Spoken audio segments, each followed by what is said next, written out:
And school lunch is like they in America you have your lunch at school. You can call that if you And want. but for instance, here in the Netherlands, we don't. Like most of the schools, they don't really provide your lunch, the lunches for the children. So that comes from the parents. And Really? Wow. yeah. Funny how. Come here, though. Yeah, he's crazy, see? Who are you? We interrupt this program to bring you a special report. So that's when I started having guests on and experts. So it's always fascinating when I have someone on because probably every 5 episodes is about health and wellness and nutrition. Yeah. And it's interesting to kind of get some different perspectives and to talk to experts because I've learned a lot and just to help me with my journey through having this podcast.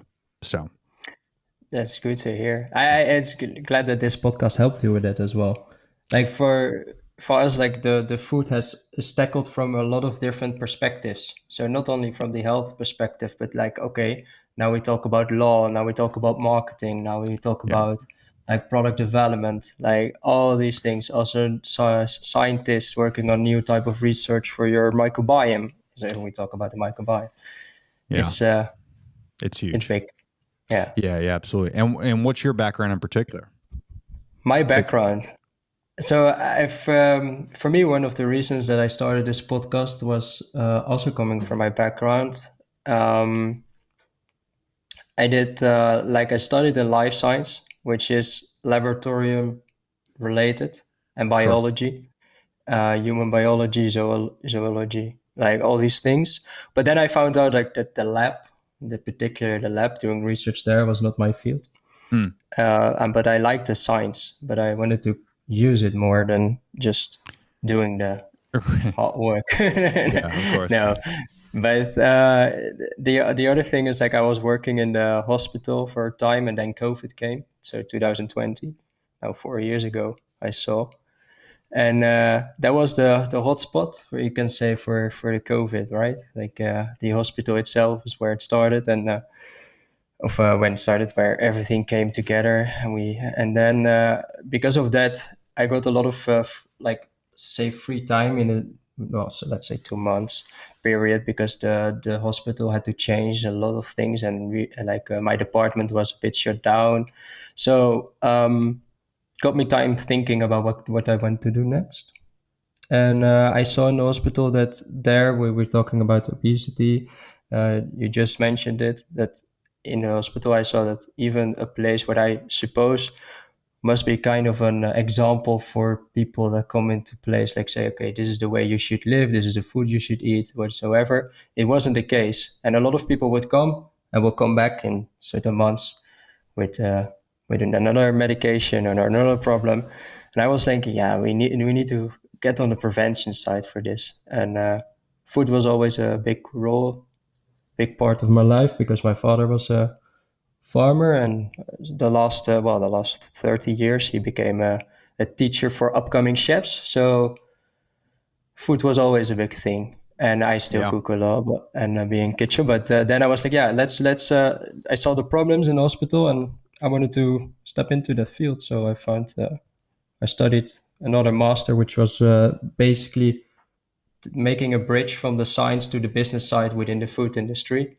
And now there I saw other problems around sustainability, about lack of transparency, honesty, like all these things. And yeah, I mean, nowadays you hear more problems around food than actually solutions. So Yeah. I was like, yeah, let's put the, and I know that there's a lot of people working towards a better future. Like almost everyone that is talking about food is actually working towards a better future, but have a different opinion or different beliefs, like all these things. Yeah, for sure. Well, So and yeah, that's why I started the podcast. that's great. No, it's great to hear. And I think a lot of people can resonate that with that for sure. But it's also, are you still in the Netherlands or are you in America now? I'm still in the Netherlands. You are, okay. And obviously it's vastly different here in America than it is over there. I interviewed, I think it was maybe 4 or 5 episodes ago, a gentleman that owns a retail store in the Netherlands, and he also owns a bunch of Airbnbs, and we were kind of dipping into that as well, where it's a lot to do with culture too, right? I could speak from the American side, and I could say, we we're greedy and Yeah. we like money and materialistic things, and we always want to be number one. And, unfortunately, what that means is we spend a lot of time pushing to that goal. And what gets sacrificed? Family, your health. That's typically what happens, right? And that's why we have the largest divorce rate in the world. That's why we have the most depression. Oh. we are the most obese because I think we're not really prioritizing what is important, and that is those two things: is family and health, which is kind of ironic because those are the two things that we sacrifice to get more money. And I even had, from a healthcare standpoint, I had a doctor on, I think 2 episodes ago. It was episode 228, if anyone wants to look it up. And the episode's called Healthcare or Sick Care. And it's this doctor that has become famous on TikTok for calling out the healthcare industry because he knows how it works. So on the podcast, he kind of shared with me some of the disgusting nitty gritty health aspects that I'm sure you're aware of being in that field. But the healthcare system as a whole, doctors are incentivized by pushing medicine and by pushing certain agendas, quote unquote agendas, versus spending time with a patient. We treat it more like a restaurant in America, like the doctors are turn and burn, right? We want Mhm. patients in, patients out, because if I spend 15 minutes with a patient, I can get him in real quick or her in real quick, push him out, give him some some medicine, and then I get paid as the doctor. And then it's turn and burn. So his practice, which is called 4 Elements, if I remember correctly, it's fascinating because he only books like 4 patients a day.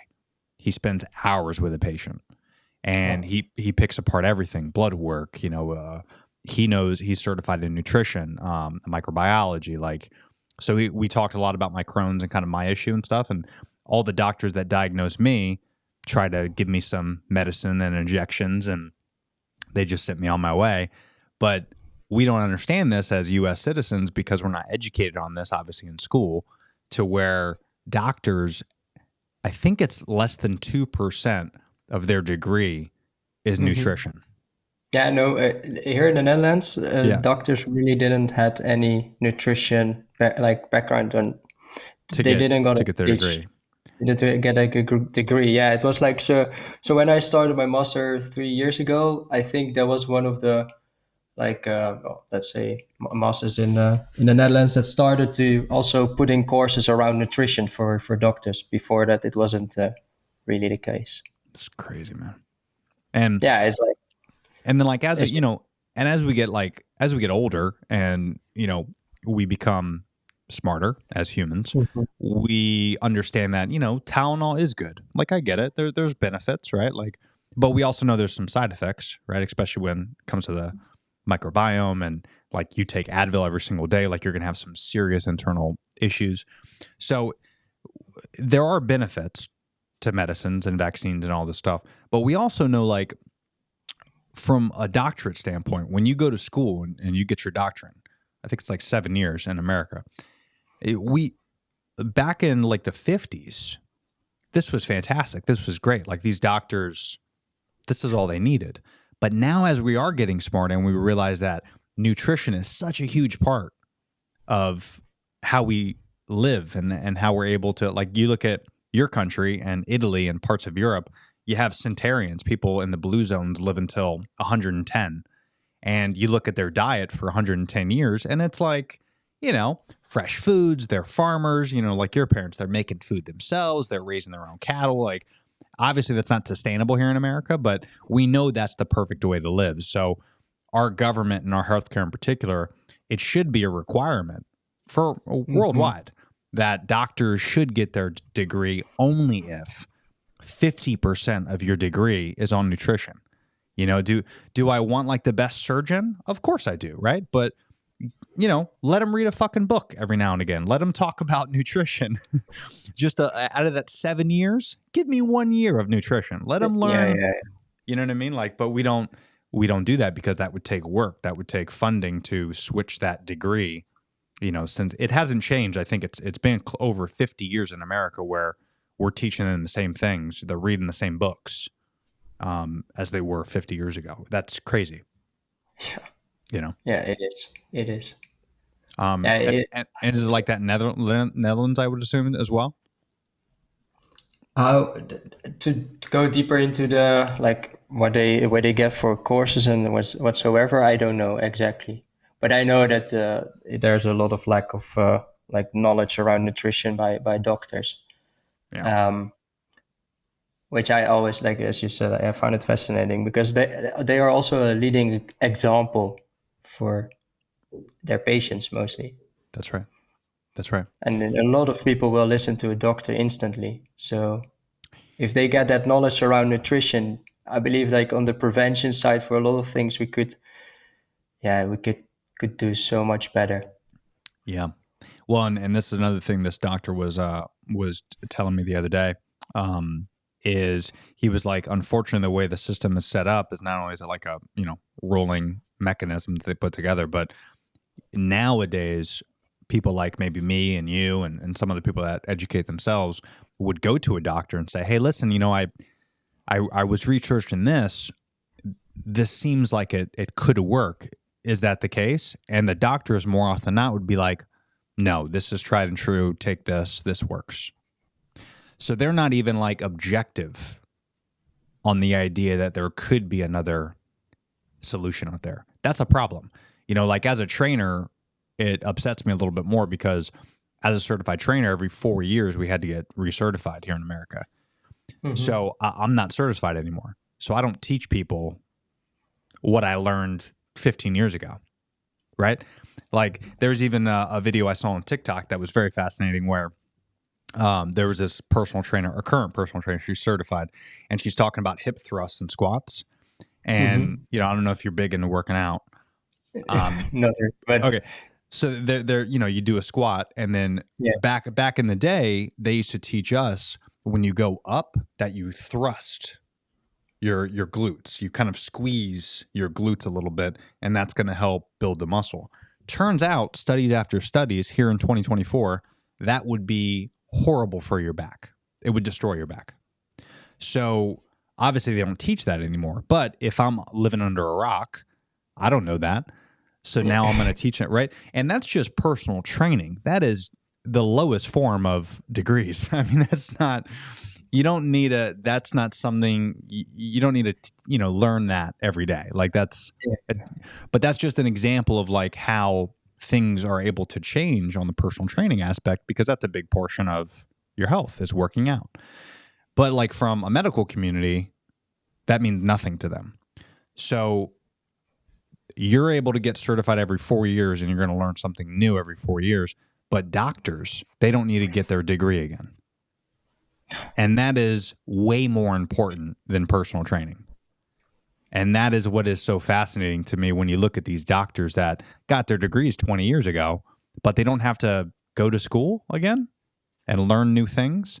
Like driving, that's another good example, right? Like you always run into these yeah, 7-year-old men and women that they got their driver's license 40 years ago. They're horrible drivers because there should be like every 5 years, every 10 years, we should have to like learn how to drive again, go get tested again, because you forget things, right? Like shit happens. So definitely. it's so I, weird. I I know that here in the Netherlands we do that for sure for elderly people. Like my if I, like for yeah, Grandma and for the grandpa. Yeah. for grandma and grandpa they have to do it in a certain over certain years they have to do Yeah. a retest to That's see if smart. they can still drive. Yeah. Well, dude, I mean, I don't know how it is in the Netherlands, but in America, people need to learn how to drive like every 10 years. We're horrible here. It's bad.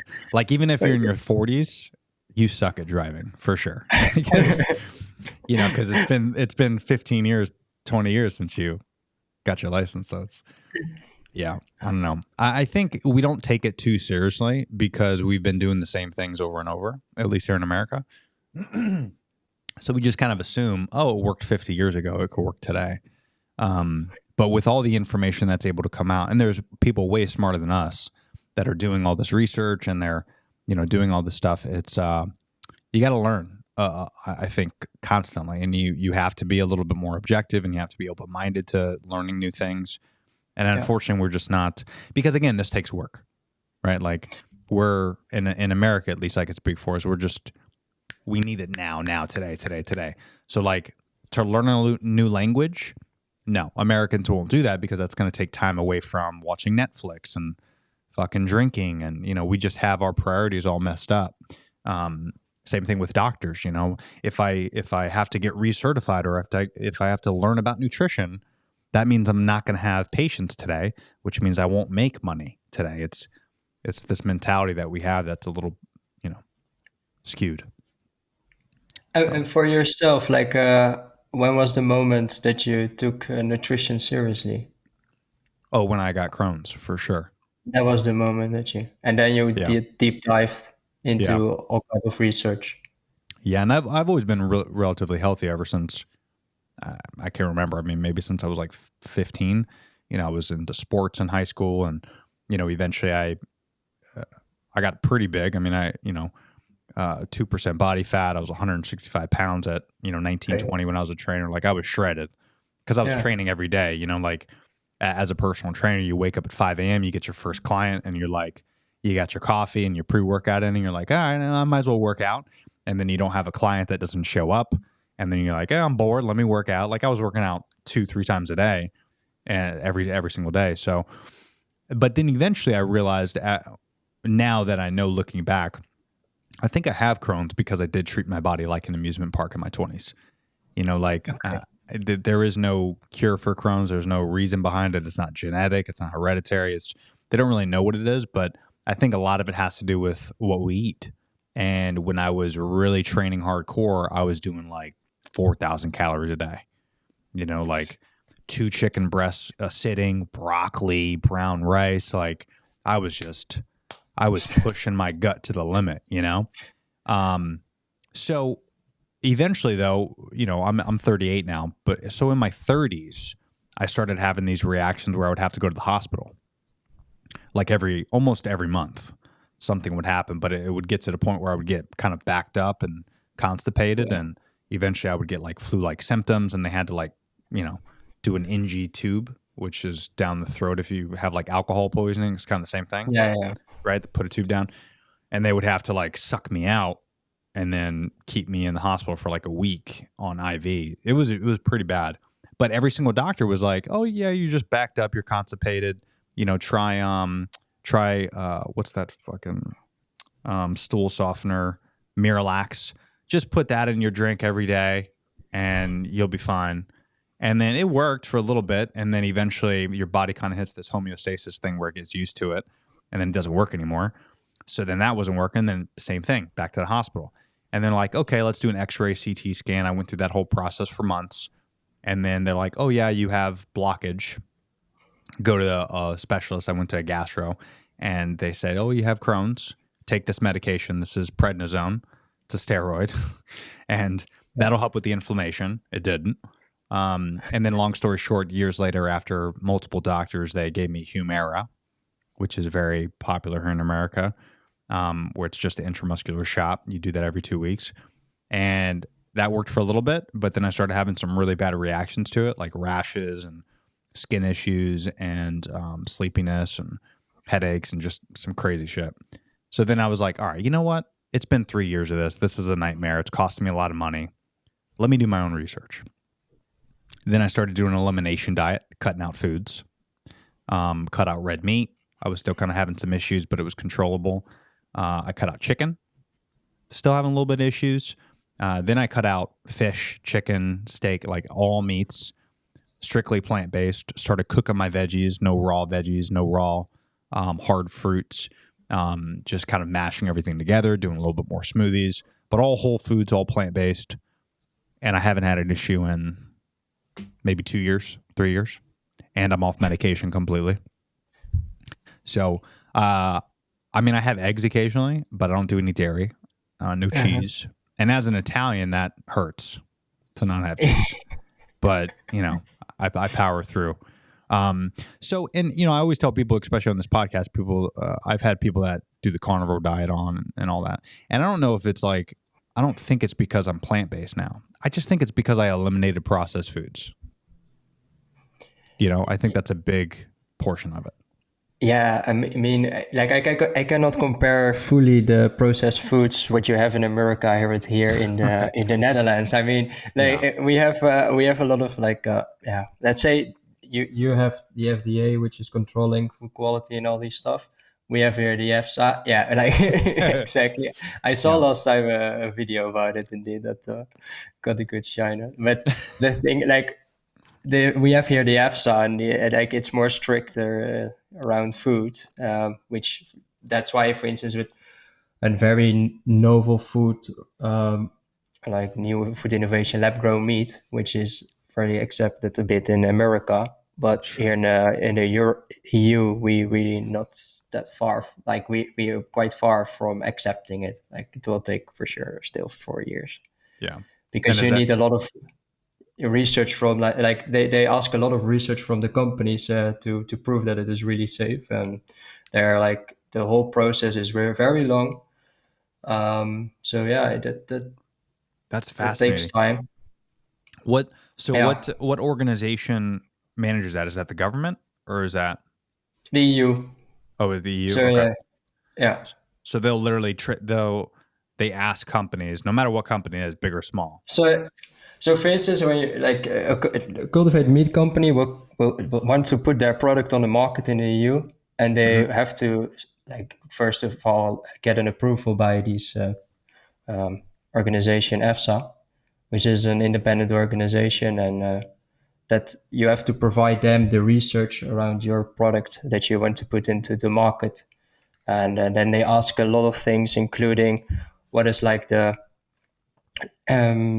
long term or potential long term risks of the products, and you have to show like like yeah, other type of safety rules. It depends a lot of what kind of product you are in. Sure. Um, if we talk about novel foods. Um, but yeah, it's like that's why we have companies that are focusing on lab grown meat, but they will do first product launches in Singapore or the USA because Yeah. yeah, like to get here in Europe, it takes a lot of time Well, and you know, and work. that's a great way to live and to do things. I mean, that's how it should be run. I'm sure there's flaws in the system, just like every system that Yeah. any country has. But like for example, we have like I'm looking at this pill bottle, and there's a lot of great studies. You know, like everything's approved through NSF, which is the facilities managed, and they do certifications to make sure everything is up and up in the facilities. And there's a lot of certifications and a lot of studies behind this product in particular. But on the back, in very small letters, it says this is not approved by the FDA. And that is probably, if I had to put a percentage, 80% of the things that are sold in America, Yeah. which is fascinating because there's But they put in certain certain health claims on it as well. no, because it has to say this is not meant to cure, help, or let me read it in particular. This statement has not been approved by the FDA, Food and Drug Administration. This product is not intended to diagnose, treat, cure, or prevent any disease. So that disclaimer is on every single, not just this particular product, but every single product that's not approved by the FDA. So essentially it's saying it hasn't been approved and it's not really meant to help or cure anything. But if you want to eat it, you can, which is amazing. And it's like, what does the FDA do? That's what is so fascinating about it is they put in these, and you could look this up on their website, where there's a certain amount of things that are allowed inside products. And those are approved. For example, I think there was something that came out with I think it was Quaker Oats and Cheerios in particular, where there was a huge amount of pesticides that was sprayed in whatever grains and whatever they use. Because a lot of the stuff that we intake is not from local farmers, probably like you guys are used to. It's from these corporations that own land, or they pay farmers a hefty amount to do things a certain way. Because if we dose it with pesticides and chemicals, and we make our potatoes bigger, and we make our grains larger, and we're dosing all this stuff, we're able to yield more food, right? Which is how America can get away with selling box cereal for $3 a box, but it's straight poison, you know? But those came out with Cheerios and Quaker Oats, an article and studies, but it's still on the shelf. Versus like you look at, and you could look at the side by side, which is interesting. I put it up in like a vertical clip on Instagram the other day, and it got huge backlash because I did this thing, boycott Kellogg's, which I was like hopping on. I don't know if you got it in the EU over there, but it's a massive like ban that's been going on where they're trying to like boycott Kellogg's. Okay. But it started on TikTok, where it's this hashtag that went around after all this stuff happened, because you can look at the American version of Quaker Oats and the UK or EU version of Quaker Oats. It's unbelievable. It's like 4 ingredients versus 30. It's insane Okay. Wow. that we Wow. allowed it, you know? Yeah. But it's because we want the American way. You know what I mean? Like, put whatever you want in your body. You're an American. Do what you want. But, you know, I go back to that way of thinking was cool in the 50s, man. But now there's too many chemicals, you know? Did you know that in America, doctors used to get interviewed by newspapers and would go on articles, and they would create commercials saying that cigarettes were good for you back in the 50s? Yeah. I heard these stories. Yes. Come on, man. What are we doing? What are we doing? It's madness. You know, and these are the same people that they went to school and they're teaching. And I'm not saying all doctors are bad by any means. Like I have a bunch of friends that are doctors, but it's just, you have to be open-minded to learning new information, because the poisons that are in our food today was not in our food in the 50s. So this is all new information that corporations, because they're so damn greedy, invented or came up with these chemicals to put in our foods to make the shelf life last longer, to yield more food, right? Like all these pesticides, this is what we call GMO, like all these processed foods.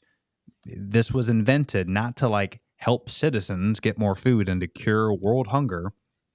No, it was to yield more bullshit so that way they could sell it and, you know, take advantage of us. It's crazy. Yeah. Like a GMO, we, for instance, also don't have here in Europe.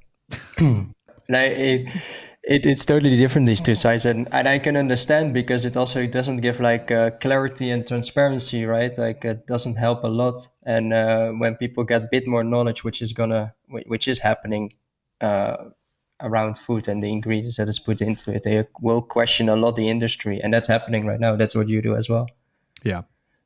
It definitely helps. It's unfortunate that, you know, my stupid podcast has to be like helping spread the voice. Like people should want to do this stuff. Like I even have friends of mine, best friends, and they're like, you know, they're still doing the same thing they've been doing, and they don't put in the time to research.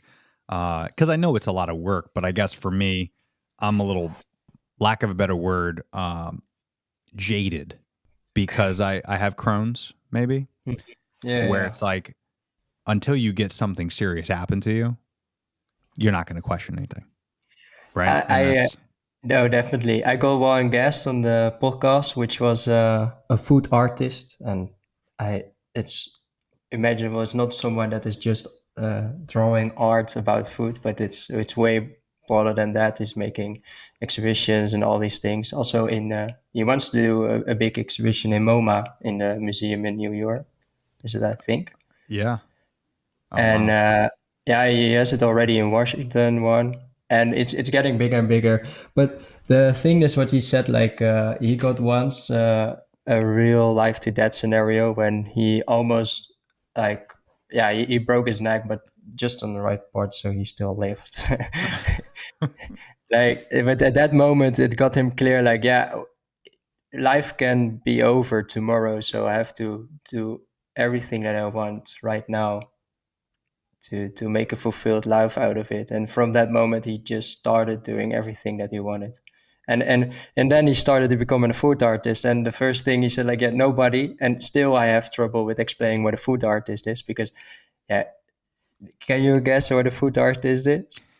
I mean, I would imagine they take food and create something beautiful before you eat it. It's so broad. Like for instance, what he did is he created a museum of of taste where he took like seeds from like a carrot, let's say from a bank from a carrot seed from 1860, and he grew it for a year. And then that year he did a tasting with these carrots from 1860.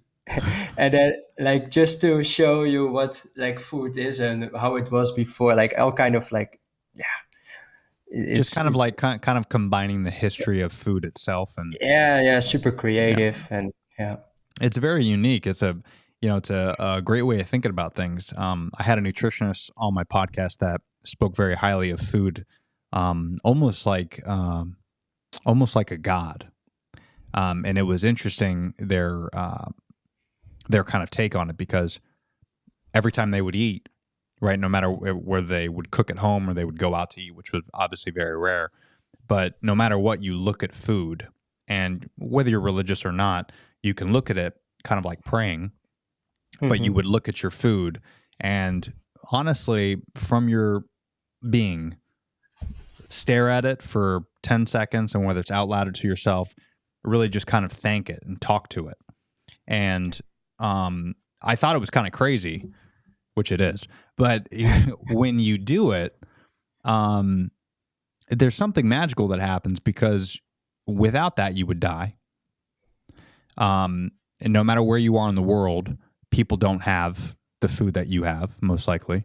Hmm. There's still countries, Yeah, with hunger. yeah, I mean, there's Same still thing. people that are enslaved in the Congo, that make your fucking iPhone, and they don't get a chance to have the food that we do. So when you look at that and you have that appreciation, there's a humbling that happens to you. I think you get humbled very quickly, and you start to understand that don't take this for granted. Tomorrow it could be gone, and you need that. The same thing with the water as well. But when you can look at food that way, I think you start consciously being aware of what you put in your body. You're not going to grab a Snickers anymore. Yeah, yeah, I think that's indeed the first step. Yeah, Yeah. because if you think about it, when you start doing that, because I started doing this ever since I heard this, and I don't eat candy or junk food anyway. But like if you did, and you start thanking your food, would you really open up a wrapper, a Snickers, and would you thank it?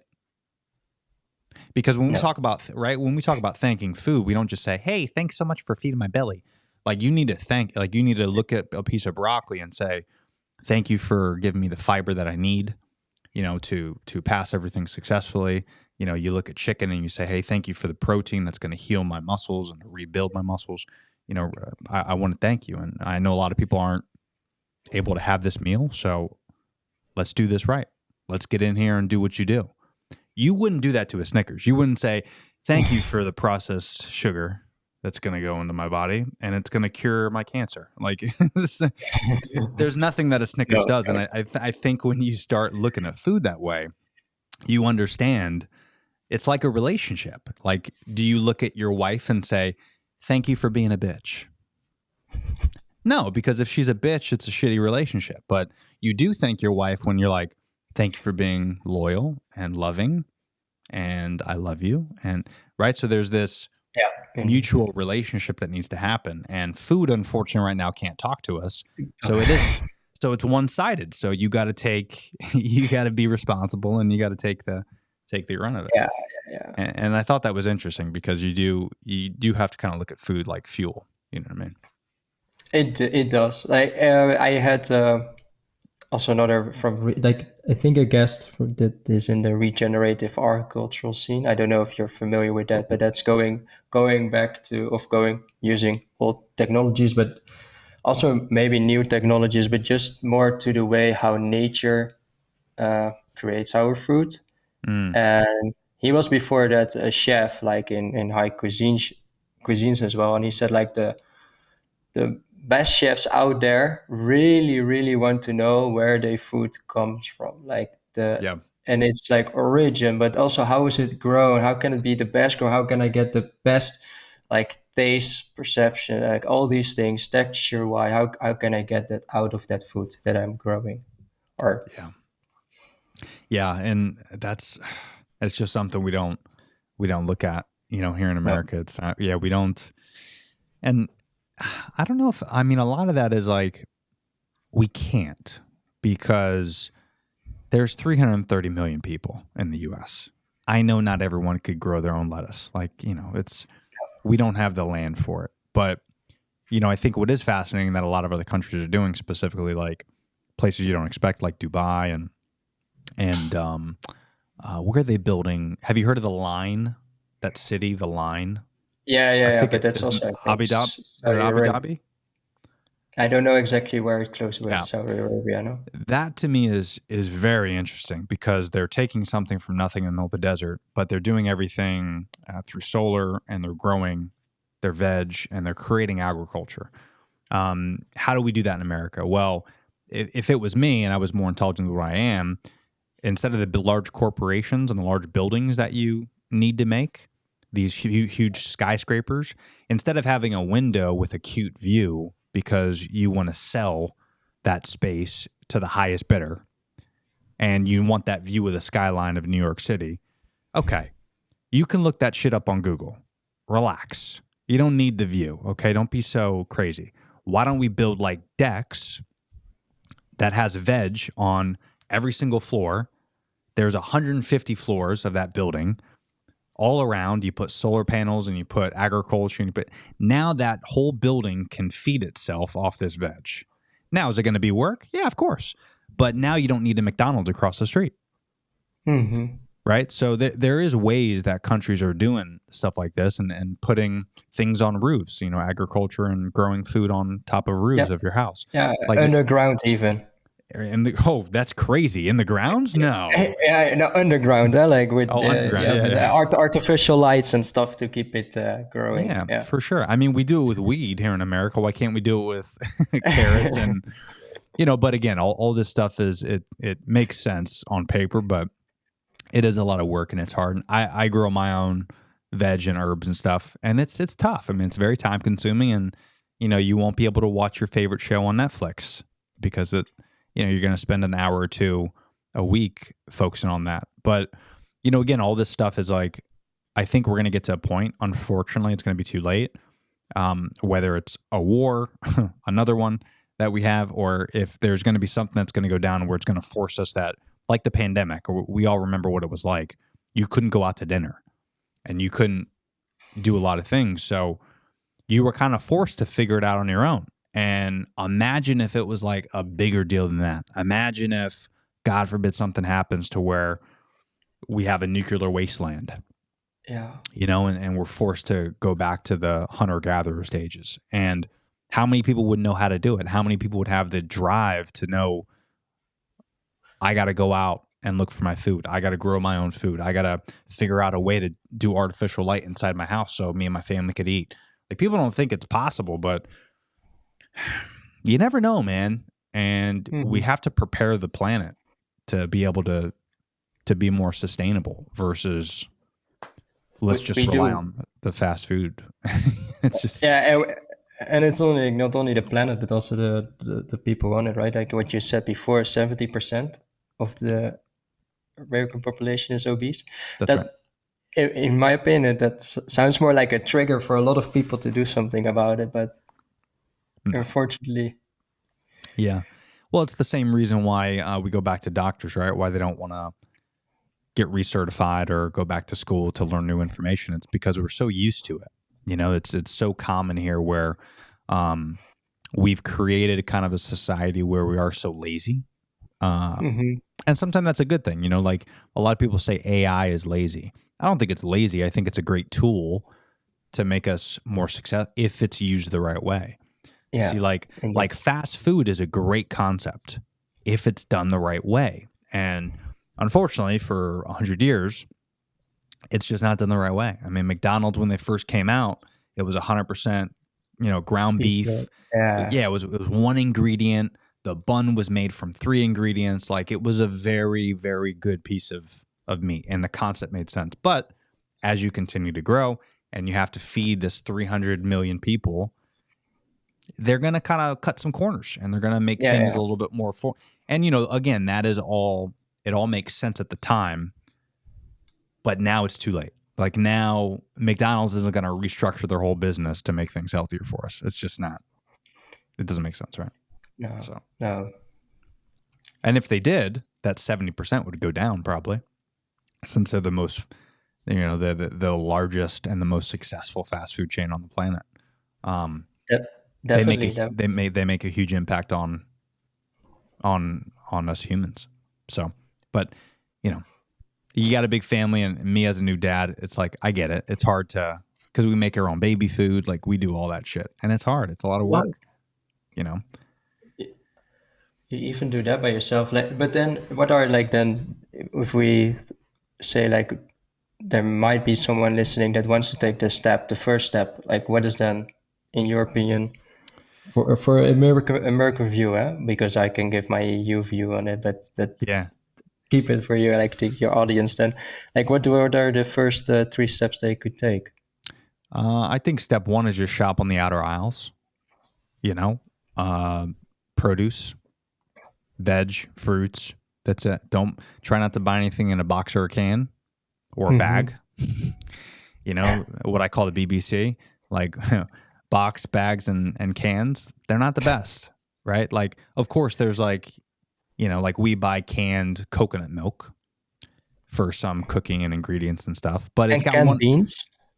Well, again, to me, if it is canned beans, yeah, sure. But I'd rather, if I'm getting that protein, I would just get the straight beans. Like you can go, we have a place called Sprouts or Whole Foods here where you can actually go and get the beans. You got to cook them. It takes a lot longer. Canned beans are cooked. Yeah. But if you look on the back of canned beans, there's certain things they put in. And I'm not saying those are bad, but if you had the option, if you have the time, make that yourself. Get the fresh beans. Try to get the fresh broccoli instead of the canned, frozen broccoli or whatever you got, right? Like occasionally we'll do sweet potatoes where it's canned, but you look on the back of it and it's organic sweet potatoes. There's one ingredient. But the shelf life on it isn't that long. See, that's the key. Is the reason a lot of these ingredients, not necessarily that they're all bad for you, but they're put in there to extend the shelf life. So if it lasts more than a couple days on the shelf, it's probably not the best for you. Again, a lot of canned foods this doesn't apply to, but you look at bread. Bread's a great example, probably the best example, where bread here in America, it lasts 3 weeks. They could keep it. A lot of it they can keep on the shelves for a long time. But you go over to places like where you're at, or I got a bunch of buddies in Italy that have told me stories. Bread lasts 2 days. Yeah, sourdough breads. I eat mostly sourdough breads. I don't know if you have that. It's the best. And if you can make it by yourself, it's even easy to make it. So. That's right. My dad makes his own bread, gives it to us. He's got a bread maker, and it lasts 2 days unless you freeze it. But but that's good. That's good stuff. So I would say that's probably step 1 is shop on the outer aisles, try to eat organic, and do the research on the little things. If you do eat eggs, there's a lot of different eggs that we have here in America. There's cage-free, there's pasture raised, and all this stuff. Do the research, because a lot of times when they put cage-free on it, they are cage-free, but here in America, the cage is just really big. And it's not like a dog cage. It's an enclosed, I think the FDA, thanks guys, I think it's approved that if it's if it's less than 6 feet, I want to say, they can label it as cage-free. Okay. But they don't give you the amount of chickens that are in that 6 feet. So that's why you look at all these crazy videos of hundreds of chickens in this small area pooping on each other and getting fed bullshit. I mean, that's what happens. So again, do the research on that, and it takes a lot of time. Same thing with meat. Grass-fed meat isn't really grass-fed meat here in America. You want organic. You want the grass-fed, but I forget how they label it. It's not grass-fed. It's something else that's better. I don't even eat meat anymore, but my buddy that's on the carnivore diet was telling me. But you want to make sure that it's organic. I also heard something, but correct me if I'm wrong, but I saw a video as well that they said if if they give a cow for like the last 2 weeks grass, then they can also label it grass fed. That's what it is. Yeah, yeah. Yeah, that is true. So like they can give it bullshit for months, but before they kill it, they can actually feed it grass for that Yeah. 2 weeks, and it's called grass fed, which is amazing. So And that's in America, great. you use hormones, right, as well, in that Yeah, sense. yeah. Like More often, here in Europe, you're not allowed. yeah, man. Yeah, more often than not, we can use horse. And that's a big reason why I love Italy so much, is because I think they're the only country that just passed saying that no processed foods are allowed at all. Like you can't sell processed foods. I don't know if it's processed. I know for sure that they are like against lab grown meat, like those things. Yeah, They got yeah. a lot of countries should be. Yeah, and don't get me wrong. I mean, I've tried that, and in a pinch, as someone who's vegan and plant based, like I might try a Beyond Burger or something like that if it's at a restaurant instead of meat, because I just know how meat fucks with me. And ironically, that Mhm. lab grown shit doesn't mess with me at all. But I know it's all oils and pea protein and processed shit. Like it's so. But what's interesting about that is it creates a conversation, and it opens up the ability to kind of look at other alternatives. Because again, at the end of the day, I look at always the worst case scenario during a nuclear issue, or if there's a mass extinction going on. Let's say there's no more cows. What the fuck are we gonna do? It's cool to have this alternative. There's also like 3D printing meat. You heard about this? Yeah. Yes. It's interesting. I don't know, but all I know is like you look at every sci-fi movie on the planet, right, that came out in the last 3 decades. Most of them are like in space and they're eating this weird lab-grown food. If we go to Mars and we colonize Mars, like it's good to have this technology, because in 100 years, I think it might be the future, right? Because you can't.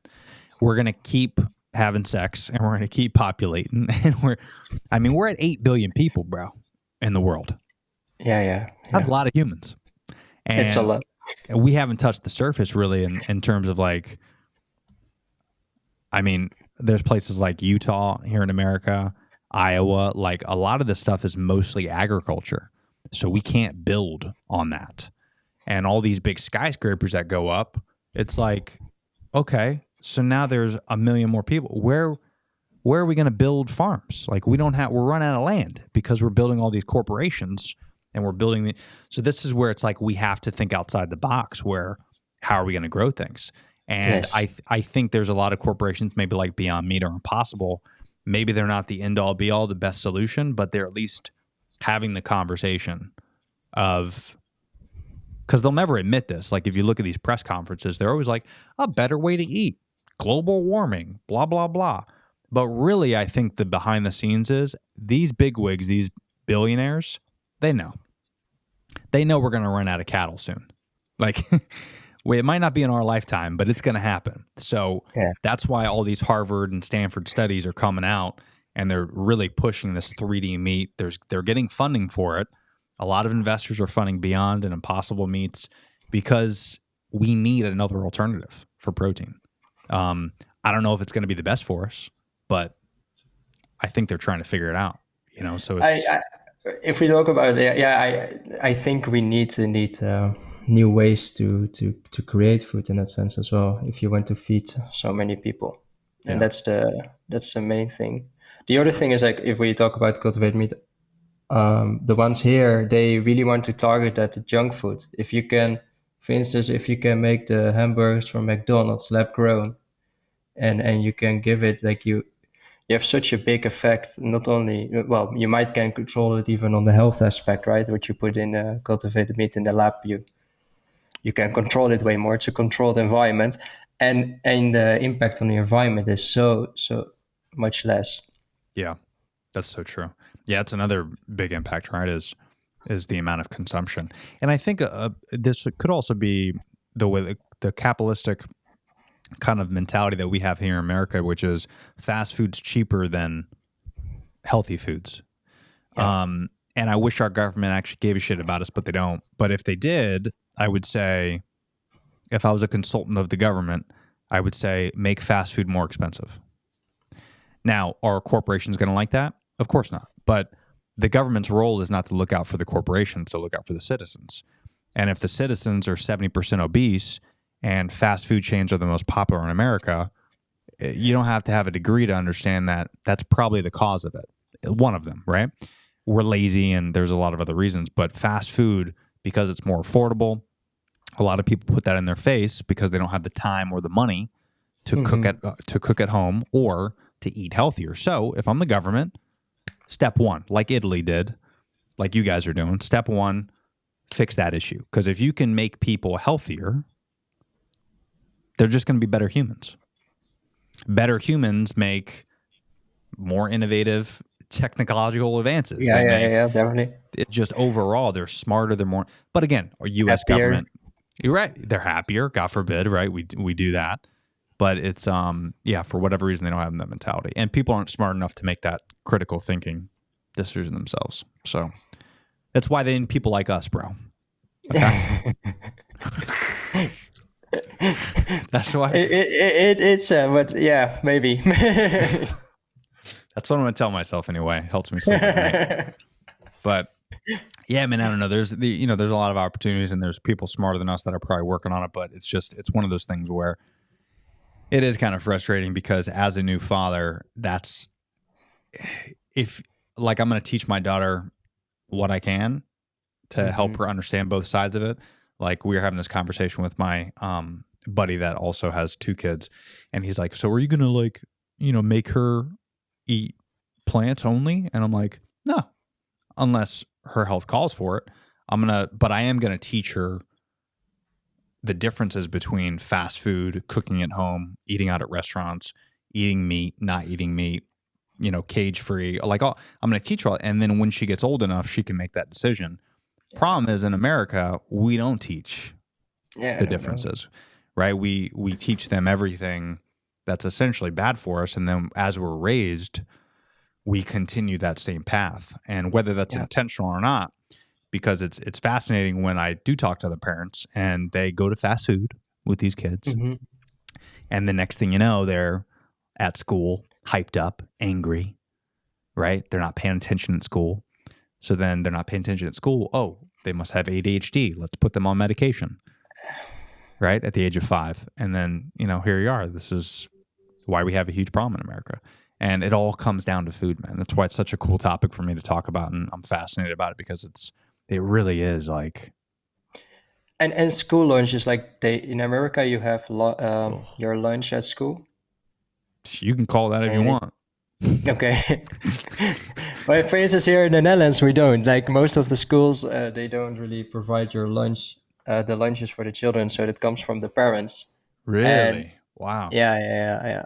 And so like give an example, the most common lunch here is 2 slices of bread with chocolate on it, like sprinkles of chocolate. We call it hagelslag in Dutch, but that's the most common one. And even here we although they don't provide the lunches, the parents also don't really have the knowledge and to provide the best lunch for their children. And then there's one company, and there come more companies that are targeting this, and they serve these schools warm, mostly plant-based lunches for the children, paid by the parents, but that the children then get quality food during their schools, because they also believe that if we want to target the health problems, we have to start as young as possible and teach them the right way in the beginning.